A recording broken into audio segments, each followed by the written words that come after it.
guys, kembali lagi bersama aku Kak Cililin dalam pembahasan alur cerita alias spoiler dari film terseru dan paling bikin jomblo baper sedunia.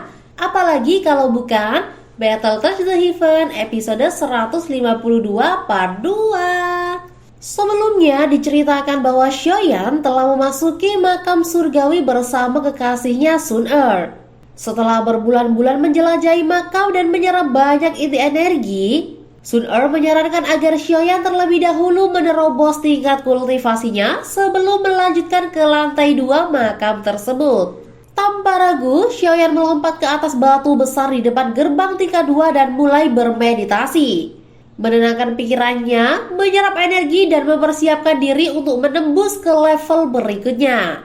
Suasana sekitar mendadak hening, seolah membeku dalam waktu 2 jam berlalu. Tiba-tiba hembusan angin gelap dan dingin menyusup ke udara. Sun-er membuka matanya dengan ekspresi tajam dan penuh kewaspadaan. Ia merasakan kehadiran pihak ketiga. Benar saja, sekelompok bayangan mulai bergerak dalam diam di balik kabut tipis makam.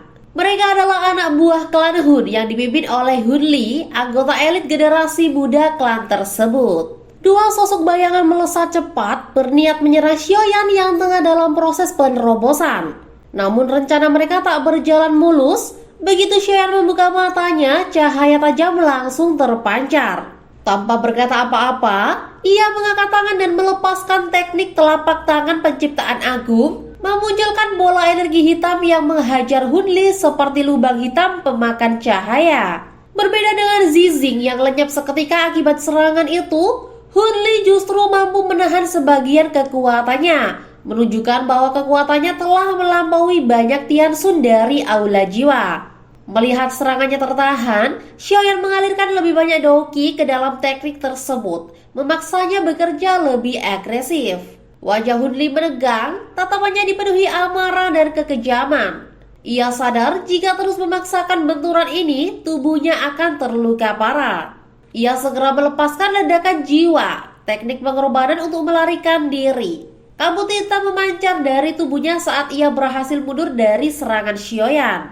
Shoyan hanya bisa menarik nafas berat melihat musuhnya lolos. Tapi ia tak membiarkan kesempatan berlalu. Dengan kecepatan petir, ia mengejar Hun Li hingga pemuda klan Hun itu memuntahkan darah akibat serangan beruntun. Saat Hun Li masih limbung dan belum sempat memulihkan diri, Sun-er muncul dari sisi dan melemparkan tombak emasnya tanpa ampun. Hun Li yang sudah kehabisan tenaga hanya bisa pasrah saat senjata itu hampir mengenai kepalanya.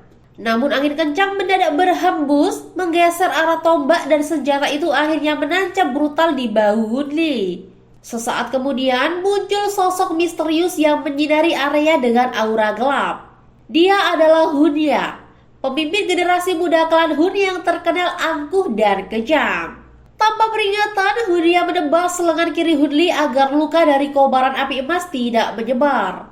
Hun Ya menghampiri Hun Li yang hampir kehilangan kesadaran, lalu menatap tajam ke arah Shoyan dan Sun-er. Dengan nada dingin dan penuh ancaman, ia bersumpah akan membalas semua ini. Sun-er hampir mengejar mereka, namun Hun Ya sudah mengantisipasi. Ia melemparkan beberapa tubuh spiritual makhluk energi yang meledak satu persatu, menciptakan kekacauan dan kemungkinan mereka melarikan diri ke balik bayang-bayang makam. Setelah kelompok Hun itu pergi, Sun-er segera menghampiri Shoyan yang tampak lemah dan pucat.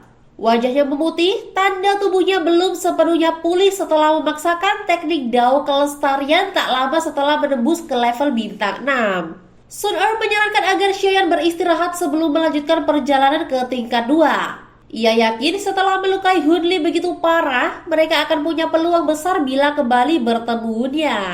Shoyan mengangguk pelan dan menutup matanya untuk bermeditasi. Nafasnya perlahan teratur, rona pucat di wajahnya pun berangsur menghilang. 1 jam kemudian, tubuhnya mulai dipenuhi aliran energi yang kuat seperti gelombang samudra. Ia kini resmi menyandang gelar Dosun bintang 6. Sun-er merasa lega dan mengucapkan selamat atas pencapaian itu, meski Shoyan sendiri belum puas. Tak ingin membuang waktu, Shoyan mengajak Sun-er melanjutkan perjalanan menuju tirai energi bercahaya yang menjadi pintu masuk tingkat 2. Tirai itu membentang sejauh 1000 kaki. Setelah hampir berjalan 10 menit, mereka merasakan tekanan energi perlahan menghilang. Namun belum sempat keluar sepenuhnya, mereka dihadang oleh 10 tubuh energi, masing-masing setara dengan bintang 5. Sun-er memperkirakan bahwa mereka telah dipancing oleh pihak klan Hun. Xiaoyan mencurigai Hunia sebagai dalangnya. Mereka tak membuang waktu dan langsung bertempur. Dalam pertempuran singkat dan sengit, Xiaoyan sangat bersyukur Sun-er berada di sisinya. Tampaknya mustahil mengalahkan 10 makhluk kuat itu dalam waktu kurang dari 10 menit. Sementara itu di tempat lain, dua sosok melesat menjauh dari pintu tingkat 2. Mereka adalah Hunia dan Hunli. Wajah mereka tampak gelap dan kecewa karena strateginya gagal. Karena kondisi Hunli belum stabil, Hunia memutuskan naik ke tingkat 3 lebih dulu, berencana mengumpulkan sekutu untuk menyerang Xiaoyan secara bersama-sama.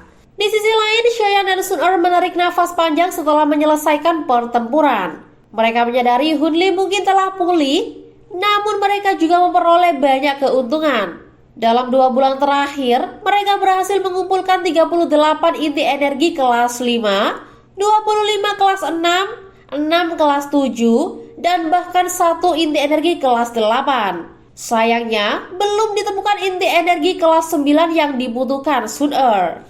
Hampir semua inti energi yang dikumpulkan telah diserap oleh Xiaoyan untuk mengejar kekuatan. Sun-er hanya tersenyum menenangkan Xiaoyan bahwa dalam 5 hari mereka akan mencapai tingkat 3, tempat makam leluhur klan Xiao Xuan berada. Semangat Xiaoyan pun menyala kembali.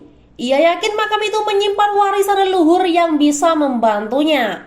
Saat hendak melanjutkan langkah, mereka merasakan getaran energi yang luar biasa kuat, seperti badai dalam ruang hampa. Xiaoyan dan Sun-er saling pandang. Tak diragukan lagi, mereka telah mendeteksi keberadaan tubuh energi kelas 9. Tanpa ragu, mereka segera mengejar sumber energi itu. Setelah menempuh perjalanan 20 menit, mereka memasuki wilayah berbatu penuh tekanan spiritual. Di tengah area itu duduk tenang sosok berlapis baja hitam, memancarkan aura luar biasa kuat entitas energi kelas 9. Sun-er menjelaskan bahwa makhluk kelas 9 ini punya kecerdasan mendekati manusia. Tanpa aba-aba, makhluk itu langsung menyerang. Xiaoyan menggunakan teknik segel pembalik laut dan pertarungan pun dimulai. Xiaoyan menjadi umpan sementara Sun-er mencari celah. Makhluk baja hitam mengerahkan teknik brutal, kapak pemisah dunia. Serangan ini membuat tubuh Xiaoyan terpental dan terluka hebat. Namun rencana berhasil, Sun-er menghujamkan tombak emasnya tepat ke tubuh baja mengakhiri pertempuran. Xiaoyan tersenyum puas, tapi senyum itu belum selesai ketika tanah di depan mereka meledak. Hunia dan Hunli kembali muncul untuk mengacaukan rencana mereka. Xiaoyan terkena serangan mendadak hingga terguncang hebat. Tapi yang mereka pukul hanyalah ilusi. Dalam sekejap, Xiaoyan muncul kembali di hadapan mereka. Sun-er yang sudah mendapatkan inti energi kelas 9 juga bergabung. Mereka menyadari sejak awal bahwa dua musuh ini mencurigakan karena tak mengambil tubuh energi kelas 9 padahal datang lebih dulu. Konfrontasi baru pun dimulai. Hunia menghadapi Sun-er, sementara Hunli melawan Xiaoyan. Hunli mengaktifkan Tato Klan, kekuatan rahasia tertinggi dari garis keturunan klan Hun, meningkatkan auranya hingga nyaris mencapai dozun bintang 9. Xiaoyan terpaksa menggunakan perubahan 3 api misterius hingga batas maksimal. Saat energi memuncak, rasa gatal aneh muncul di dahinya, dan lambang klan Xiao tampak samar. Hunli langsung terkejut, itu artinya Xiaoyan adalah pewarisah dari klan Xiao. Merasa situasi genting, Xiaoyan memanggil Asep, boneka iblis langit miliknya yang telah diperkuat di kolam petir void. Dengan dukungan formasi 10 boneka lainnya, kekuatan Asep bahkan melampaui Xiaoyan sendiri. Pertempuran brutal pun terjadi. Asep dan Hunli saling menghantam. Meski Asep terluka, kondisi Hunli jauh lebih parah. Sementara itu, pertarungan Sun-er vs Hunia juga memanas. Namun keunggulan jelas berada di pihak Sun-er. Xiaoyan hanya bisa tersenyum puas. Pertarungan belum usai, tapi kemenangan perlahan mulai berpihak pada mereka. Nah guys, gimana? Pasti makin penasaran ya dengan kelanjutan ceritanya? Stay tune dan jangan lupa like, share, and subscribe guys. Biar kalian gak ketinggalan update kisah cinta, kultivasi, dan chaos di dunia Battle Tracks The Heaven. Sampai jumpa dan salam spoiler dari Kak Cililin, si pengabdi alur cerita dan pengendali spoiler sejati.